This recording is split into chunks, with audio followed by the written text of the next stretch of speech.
Stop ko. O, sige na. Okay? Hi, it's me again, Kikay Karengkeng. Pakita muna ni Manang ang aking suot. Ayan ang aking shoes. Oh, kinang-kinang siya. Oh, pati takong niya, may kinang-kinang lahat. Oh. Figure, ganda. Oh, di ba? Maganda ba? Ganda ang kusinera natin ngayon. Mm. Well, Okay. couture on well. So, magpapasalamat ako sa mga tumatangkilik o nagsuporta sa aking Kikay Charity Glam Shop. Salamat kay Grace Case, kay Christina Aguilar, thank you very much sa pagbili ng mga bonggang rampas na mga gamit.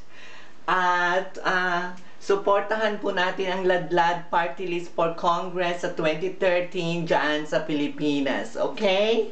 So, ang iluluto namin ngayon ni Manang ay alimango.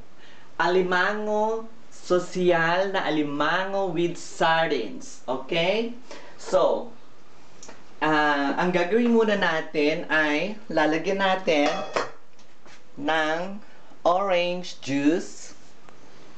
Yan, orange juice ang ating kaldero. Pakita ko muna sa inyo kung paano natin lulutuin ang ating alimango. So, siguro pwede na yung ganyan kadami. Manang, pakita mo please yung kadami ng ating orange juice sa loob. Yan, pwede na siguro yan. Tapos ilalagay na natin ito. Ito siya, ang ating alimango. Ayan. Oh. Nabibili siya sa Asian shop. Dito sa Reutling, nabili ko siya sa Asian shop. Ang isang balot is 10 euro. Ang isang balot nito. So, lagay ko siya dyan.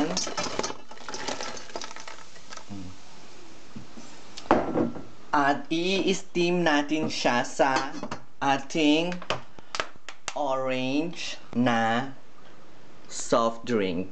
Okay? So, hayaan muna natin siya makulo. Diyan, pakita ko sa inyo ang mga sangkap. Garlic, ingwer, luya, and sibuyas, onion. Ngayon, kailangan ko ng margarine o butter. Pwede rin gamitin ng butter. Tomato sauce. Ayan, tomato sauce. At 2 lata ng Ligo sardines. Ayan. At 1 lata ng Nestle All-Purpose Cream. Okay? So, lagay natin yung ating sardines dito sa plate. Ganda ng pagkakuha ni Manang. Oh, ayan.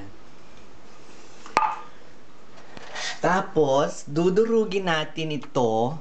Pwede nyo gamitin ang inyong mga blender o kaya mixer para mas durog na durog siya. Kung gusto nyo durog na durog, ayan. Dudurugin natin ang bango ng sardinas. Grabe, sarap. Dudurugin natin siya ng durog na durog. Ayan. You see? Hi! Beauty ba ako? Ha? Beautiful na naman? Beautiful kusinera. Ito. Tangkilikin niyo yung Kikay Charity Shop ko ha, para marami tayong natutulungan sa ating mga kababayan sa Pilipinas. Oh, ayan na. Durog-durog na. Very durog talaga, sobra. Oh, ayan.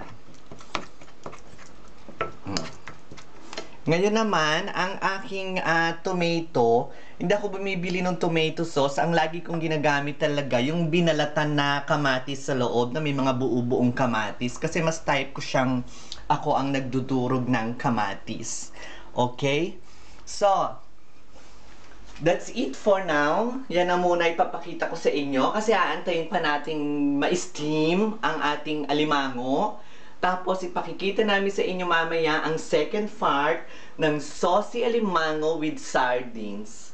Here's Kikay Karengkeng, ang alembong na kusinera. See you later!